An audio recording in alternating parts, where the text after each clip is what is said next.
Mas Landung ana sing ngersake sak lagu dangdut meneh. Ana sing ngersake lagu Kangen Nikeri kudu dipinangkani. Siap. Siap-siap terus engko anggone gegojekan terus ke nggon goro-goro. Kayak bar Kangen Nikeri kayak bayaran. Bayaran. Wah, santai wae. Mbok kabare ngono. Pokoknya aja lali sesuk tanggal 13 ya toh. Tanggal 13 bulan 3 udah dibunderi ya toh. Ya. Taune rong patek cetha.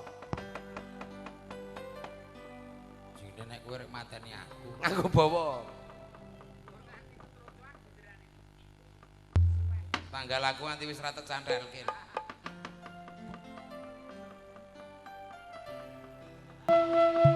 Kosek.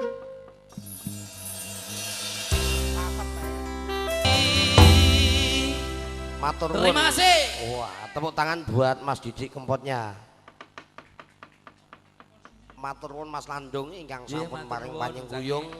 Mugi-mugi panjenengan sak rombongan sak kanca ing samangke pinaringan lancar rezekinipun. Amin. Allahumma amin. Kanthi nderek nguriuri budaya Jawa ingkang adiluhung wonten ing tlatah Ngayogyakarta Hadiningrat. Ya nduk ya.